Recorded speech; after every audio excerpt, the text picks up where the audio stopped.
Episode 3 రక్త ప్రసరణ మన శరీరంలోని జీవన ప్రవాహం. ఫ్రెండ్స్, ఇప్పుడు మనం మన శరీరంలోని గుండె చేసే అసలు పని రక్త ప్రసరణ, బ్లడ్ సర్క్యులేషన్ గురించి తెలుసుకుందాం. మన శరీరంలోని ప్రతి భాగానికి ఆక్సిజన్ మరియు పోషకాలను పంపించే పని గుండె చేస్తుంది. రక్త ప్రసరణ దశలు, బ్లడ్ సర్క్యులేషన్ స్టెప్స్. మొదటిగా, శరీరం నుంచి వచ్చిన మలినమైన రక్తం కుడి ఆలిండం రైట్ ఆట్రియం కు చేరుకుంటుంది. రెండో స్టెప్, సెకండ్ స్టెప్, కుడి ఆలిండం రైట్ ఆట్రియం నుంచి ఈ రక్తం కుడి వెంట్రికల్ అంటే రైట్ వెంట్రికల్ కు చేరుకుంటుంది. ఇప్పుడు కుడి వెంట్రికల్ రైట్ వెంట్రికల్ నుండి ఈ రక్తం ఊపిరితిత్తులకు చేరుతుంది. ఫ్రెండ్స్, నాలుగో స్టెప్ లో అక్కడ ఆ రక్తం లంగ్స్ లో ఉన్న ఆక్సిజన్ తో కలిసి శుభ్రమైన రక్తం అంటే ఆక్సిజనేటెడ్ బ్లడ్ గా మారుతుంది. ఐదో స్టెప్, ఫిఫ్త్ స్టెప్, ఆ శుభ్రమైన రక్తం అంటే ఆక్సిజనేటెడ్ బ్లడ్ ఎడమ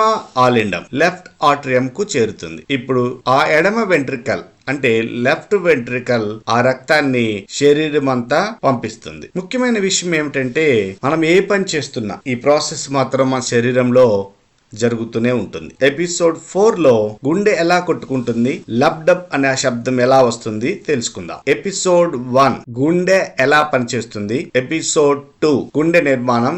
ఈ 2 వీడియోస్ లింక్స్ డిస్క్రిప్షన్ లో ఉన్నాయి, అలాగే కామెంట్ సెక్షన్ లో కూడా ఉన్నాయి. ఈ 2 వీడియోస్ కూడా చూడండి. నెక్స్ట్ ఎపిసోడ్ 4 లో కలుసుకుందాం. Until then keep watching facts Mitra 360.